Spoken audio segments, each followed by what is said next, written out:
And welcome back to National Report as you take a live look here in Jerusalem at the Western Wall as night falls on Israel and Shabbos begins. Tonight, millions of Jewish people around the world are preparing for Passover.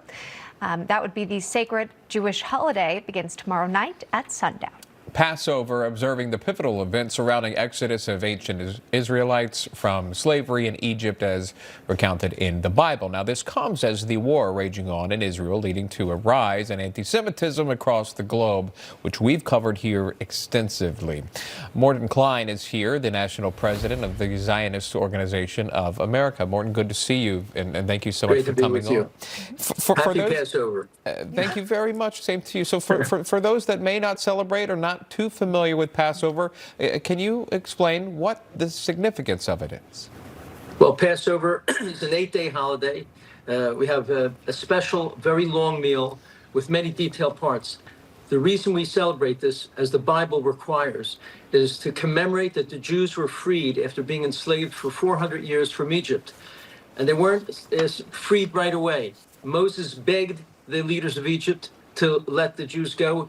He wouldn't do it. Only after God sent 10 plagues, according to the Bible, did Egypt finally release the Jews. And even then, when the Jews left in a hurry, that's why we have unleavened bread. They left so quickly, they didn't have time to let the bread rise. That's why we eat matzah, which are crackers, essentially.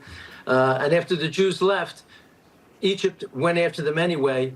God split the sea, opened it up, and the army of the Egyptians fell into the sea. In addition, this holiday commemorates that the Jews walked for 40 years in the desert to go to what the Bible says, to go to the promised land that God gave to the Jews. And by the way, the promised land right in the Bible is Israel, Judea and Samaria, the West Bank, Gaza, and more. This is the story in the Bible where God gave this land to the Jews. And at the end of this holiday, we say next year in Jerusalem, because it's our holiest city. Jerusalem is mentioned 700 times in the Jewish holy books. It's never mentioned a single time in the Muslim holy books. And I might also say there's an extraordinary phrase in this holiday that the Jews use for over 1,000 years. The phrase that we repeat during this holiday is, in every generation, they rise up against the Jews to destroy us, but God saves us. As a young boy, when I would read this, I thought, this is ridiculous. That's olden times. It's not true anymore. But look how true this prophecy is, how today the Jews are being threatened by Hamas, Hezbollah, Syria, and others to destroy Israel and destroy the Jewish people. So this is an extraordinary holiday predicting what we have even today. Yeah, and you mentioned these attacks that we are seeing from other terrorist organizations on Israel. As we know, Israel continues to fight against Hamas and Hezbollah.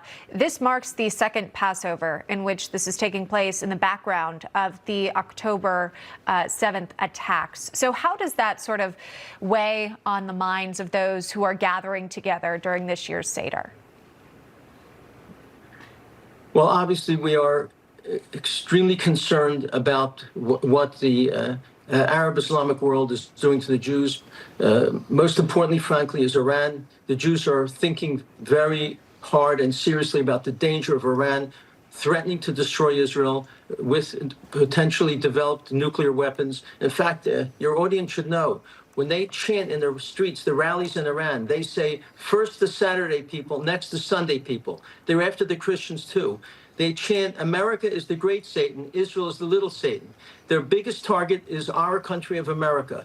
And we Jews, of course, understand this very well. And that's why it is so important that President Trump is moving toward making sure that Iran does not get nuclear weapons, which would endanger not only Israel, but the West and America itself. They now have missiles, Iran does, that can attach nuclear weapons to them that can reach the United States. That's a very serious issue.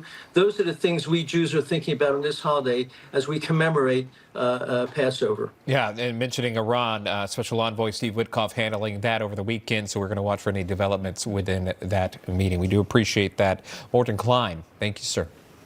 Thank you. Straight ahead, the media pouncing on President Trump when he put a pause on nearly all global tariffs, except for China, claiming that he hit the panic button. Panel standing by to lock horns on this topic and others when National Report returns.